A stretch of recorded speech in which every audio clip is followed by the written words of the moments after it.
এক সময়ের কথা, শীতলপুর গ্রামে একটা বুড়ো দাদু আর একটা দিদা ছিল। দাদু দিদা খুবই চিন্তায় পড়ে গেছিল যে এবছরে শীতকালে সরস্বতী পুজোয় তার নাতি নাতনিরা কিভাবে স্নান করে পুজো দেবে। কি গো গিন্নি, এবারে ঠান্ডায় যেন বড্ড বেশি বরফ পড়েছে। আবার এবারে তো সরস্বতী পুজো, বলো তো নাতিরা কিভাবে চান করবে? হ্যাঁ গো স্বামী, শীতলপুর গ্রামে এর আগে তো এত বরফ পড়েনি। আবার সরস্বতী পুজোর সময় শীতকালে আবার কোনো অপদেবতার নজর টজর পড়লো না তো আমাদের এই শীতলপুর গ্রামে?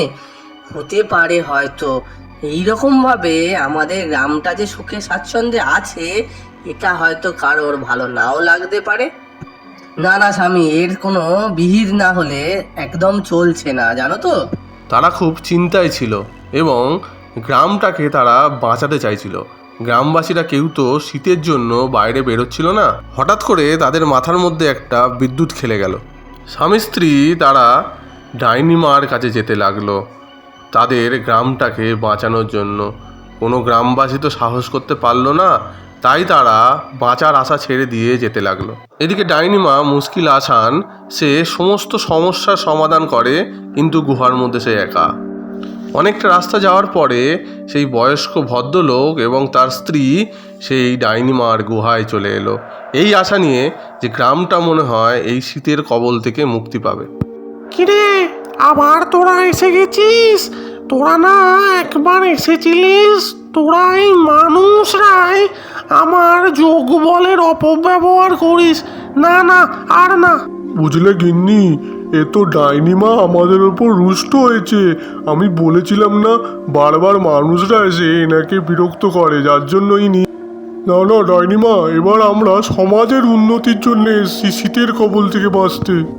হ্যাঁ হ্যাঁ ডাইনিমা, তুমি আমাদেরকে ক্ষমা করবে, কিন্তু আমাদের এই পরিবেশটা যেন কিরকম পাল্টে গেছে। কোথা থেকে একটা দমকা হাওয়া এসে সব পরিবর্তন করে দিয়েছে। এইবার বলো তো ডাইনিমা, বাচ্চারা সরস্বতী পুজো করবে কিভাবে? ডাইনি অনেকক্ষণ ধরে ভেবে ব্যাপারটা বুঝতে পারে। ও, আমি বুঝেছি রে বৎস, তোদের দুঃখের কথা। তোরা তো আগে বলবি যে তোরা সকলের হয়ে এসেছিস, সকলকে বাঁচাতে এসেছিস।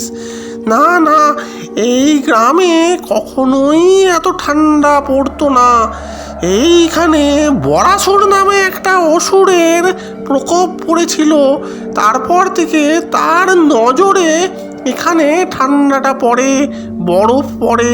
কিন্তু মা সরস্বতী তো আসবেই, তার সঙ্গে আমি কথা বলবো, উনি আমার রিকোয়েস্ট রাখবেন।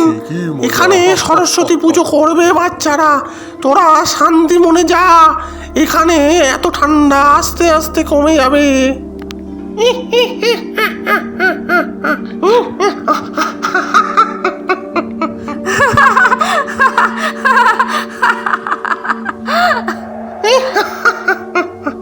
কি মজা! এদেরকে আমি সমস্যার সমাধান করে অনেকটা পুণ্য পাবো, আর সেই পুণ্য ফলে আমি এই ডাইনি যোনি থেকে বেরিয়ে গিয়ে দেবতাদের যোনিতে পৌঁছে যাব। এইভাবে শীতলপুর গ্রামের উন্নতি হলো এবং শীত কমে গেল।